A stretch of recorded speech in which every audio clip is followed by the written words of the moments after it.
Vande Mataram social media परिवार. नुकतीच महाराष्ट्राची 2024ची विधानसभा निवडणूक झालेली आहे आणि निवडणूक झाल्यानंतर आज 10 दिवस झाले तरीसुद्धा आपल्या महाराष्ट्र राज्याला मुख्यमंत्री लाभलेले नाहीत. मुख्यमंत्री कोण होणार ह्याची तिकडम अजूनही सुरू आहे. परंतु ह्या 10 दिवसामध्ये आज आपलं राज्य हे बेवारस पडलेलं आहे की काय, अशा प्रकारची परिस्थिती निर्माण झालेली आहे. काळजीवाहू मुख्यमंत्री असं जरी एक पद असेल आणि त्या पदाखाली जर कोणी राज्याची काळजी वाहत असेल, परंतु त्या काळजीवाहू जे मुख्यमंत्री आहेत माननीय एकनाथजी शिंदे यांचीच तब्येत ठीक नसल्यामुळे ते फारसं काही लक्ष आपल्या राज्याच्या कडे देऊ शकत नाही आणि अशा प्रकारचं कुठलंही संविधानिक पद ची तरतूद म्हणजे काळजीवाहू मुख्यमंत्री अशा प्रकारचं कुठलंही पद संविधानामध्ये त्याची तरतूद नाही. असं असताना सुद्धा आता जर तुम्ही पाहिलं तर ज्या प्रकारे महापूर आला मतांचा, म्हणजे हे जे EVM मशीन आहे त्याच्यामधून एका पक्षाला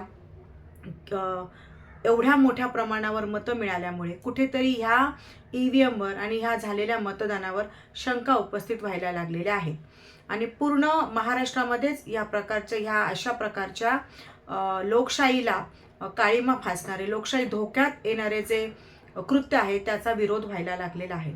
त्याचा उत्तम प्रकारचा विरोध हा माळशिरस तालुक्यातील एका गावात झालेला आहे आणि त्या गावामध्ये आज मतदानाची प्रक्रिया सुद्धा सुरू झालेली आहे. परंतु तिकडे प्रशासनाने हे आंदोलन पूर्णपणे एक चिरडून टाकण्याचा प्रयत्न केलेला आहे. सदरचं आंदोलन हे करणं म्हणजे गावकऱ्यांनी जो उत्तम प्रतिसाद दिला आहे आंदोलनाला आणि सकाळपासूनच आज मतदान घेण्यासाठी बॅलेट पेपरवर मतदान व्हावं किंवा आमच्या मतदानाने आमच्या उमेदवार हा किती मताने निवडून आलेला आहे. जेव्हा की जर तुम्ही पाहिलं तर तिकडचा जो उमेदवार आहे तो विरोधी पक्ष म्हणजे BJP विरोधी पक्ष जो उमेदवार आहे तोच उमेदवार निवडून आलेला आहे. परंतु तरीसुद्धा त्या माकरवाडी गावामध्ये पुन्हा एकदा बॅलेट पेपरवर मतदान घेण्याचा निर्णय हा ग्रामस्थांनी घेतला आणि ग्रामस्थांनी निर्णय घेतल्यानंतर उत्तम प्रकारे प्रतिसाद सकाळपासून त्या तिकडे सगळ्या ग्रामस्थांनी जमा होऊन ते मतदान करण्यासाठी उत्स्फूर्तपणे आले. परंतु ह्या गावामध्ये अक्षरशः एक छावणीचं स्वरूप आलेलं आहे. तिकडे मिलिटरी वगैरे बोलवली गेली आहे. पोलीस प्रशासन तिकडे मोठ्या प्रमाणावर गेलेलं आहे आणि तिकडच्या काही महिलांची मतं अशी आहेत की त्यांना रानात वगैरे जाऊन सुद्धा त्यांना घाबरवण्याचा प्रकार सुरू झालेला आहे.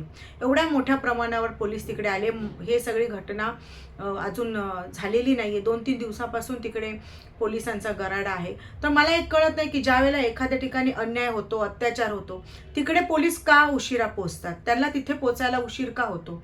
म्हणजे तुम्ही जर बघितलं असेल तर पूजा चव्हाणचं ज्या वेळेला हत्या झाली आणि ह्या पूजा चव्हाणच्या हत्येमध्ये किंवा आत्महत्येमध्ये ज्या कोणा व्यक्तीचा सहभाग होता, संजय राठोड की काय, त्या व्यक्तीचा सहभाग होता आणि ह्याचा तो व्यक्ती ज्यावेळेला तो शिवसेनेत विरोधी पक्षात होता त्यावेळेला चित्राताईंनी त्याच्यावर खूप मोठा आवाज उठवलेला.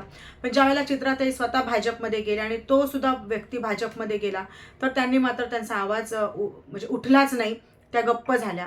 हा एक वेगळा विषय आहे.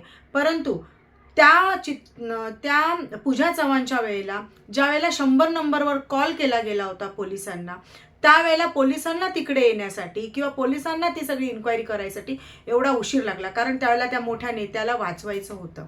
त्याच प्रकारे आता पोर्शे कार झालं असेल किंवा कितीतरी दुर्घटना होतात, कितीतरी अत्याचार होतात. तिकडे खरोखरी परिस्थिती अशी आहे की पोलिसांना अशा प्रकारच्या काही ठिकाणी पोचायला उशीर होतो. पोलिसांना अशा प्रकारच्या काही गुन्ह्यांमध्ये कारवाई करायला उशीर होतो. काही नेत्यांचा, मोठ्या लोकांच्या, श्रीमंताच्यासाठी कारवाई करायला त्यांची कार्यक्षमता कमी पडते. हे वास्तविकता आहे. परंतु जर एखाद्या गावकऱ्यांना, ग्रामस्थांना त्यांच्या स्वखर्चातून करत असतील, होऊन द्यायची होती ना तिथे ती निवडणूक. जी बॅलेट पेपरवर निवडणूक करण्यात येत होती ती होऊन द्यायची होती. दूध का दूध, पाणी का पाणी झालं असतं. गावकऱ्यांनी मतदान केलं असतं. जेव्हा की त्यांचा तिकडे उमेदवार निवडून आलेला आहे, म्हणजे निवडून आलेल्या उमेदवाराने सुद्धा त्या ठिकाणी सुद्धा मतदान बॅलेट पेपरवर व्हावं अशी ग्रामस्थांची काय इच्छा होती? कारण का की त्यांना कुठेतरी वाटत होतं की हा लोकशाहीची गळचेपी करण्याचा प्रकार हा पूर्ण महाराष्ट्रामध्ये झालेला आहे, किंबहुना पूर्ण देशामध्ये झालेला आहे. ही तर हुकुमशाही राजवट लागू झालेली आहे की काय. बघा आता हे 10 दिवसापासून आपलं जे महाराष्ट्र राज्य आहे ते बेभरोशावर आहे. इथे राष्ट्रपती राजवट लागू केली नाही. काळजीवाहू मुख्यमंत्र्यांचीच काळजी करण्याचं एक बोलतात ना, सगळ्या राज्यातल्या लोकांना त्यांची काळजी वाटते की त्यांचा तापभाव वाढत जातोय, ते आजारी आहेत. अशा वेळेत 10 दिवसापासून हे राज्य कोणाच्या भरोशावर चाललेलं आहे. नक्कीच ह्याचं सुद्धा उत्तर हे कायदेशीररित्या द्यावंच लागणार आहे. जे उत्तर देणार आहे ते याचं उत्तर देतीलच, की कारण लोकशाही वाचवण्यासाठी जी काही लोक काम करत आहेत या सगळ्या प्रश्नांची उत्तरं ते मिळवल्याशिवाय राहणार नाहीत. परंतु माकरवाडी इथे जर हे मतदान होऊन दिलं असतं, हे आंदोलन त्याच प्रकारे चिरडलं गेलेलं आहे ज्या प्रकारे शेतकऱ्यांचं आंदोलन चिरडलं जातं, कुठल्या समाजाचं आंदोलन चिरडलं जातं. आंदोलनं का चिरडली जातात? लोकशाहीमध्ये आपलं म्हणणं बोलण्याचा, आपल्याला न्याय मागण्याचा हा पूर्णपणे अधिकार आपल्या भारतीय संविधानामध्ये आहे. असं असताना सुद्धा अशा प्रकारची आंदोलनं का चिरडली जातात? कर नाही तर डर कशाला पाहिजे होतं, बरोबर? माकरवाडीतलं जे मतदान आहे ते होऊन द्यायला पाहिजे होतं. दूध का दूध पाणी का पाणी झालं असतं. जेव्हा की तिकडे उमेदवार त्यांचा निवडून आलेला होता, तरी सुद्धा त्या गावकऱ्यांना खरंच सॅल्यूट आहे की त्यांनी अशा प्रकारे एक बुलंद आवाज हा उचलला. त्यांनी आवाज त्यांचा उचलल्यामुळे आज प्रत्येक ठिकाणी महाराष्ट्रामध्ये अशाच प्रकारची एक बोलतात ना परिस्थिती निर्माण होऊ शकते. कदाचित माकरवाडीने ती सुरुवात करून दिली असेल. तर नक्कीच तुम्ही हा व्हिडिओ जास्तीत जास्त लाईक करा, शेअर करा. कारण का की सोशल मीडिया जे माध्यम आहे हे खूप प्रभावी साधन आहे आपल्याला लोकशाही मजबूत करण्यासाठी. त्याच्यामुळे तुम्ही हा व्हिडिओ जास्तीत जास्त शेअर करा.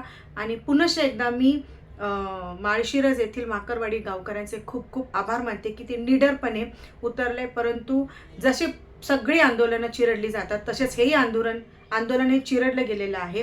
परंतु आवाज हा आपल्याला बुलंद करायचा आहे. तुम्ही किती आवाज दाबणार? तुम्ही जेवढा आवाज दाबला जाईल तेवढाच आवाज हा उचलला जाईल प्रभावीपणे, त्याच्यासाठी न्याय मागितला जाईल. धन्यवाद. जय भारत.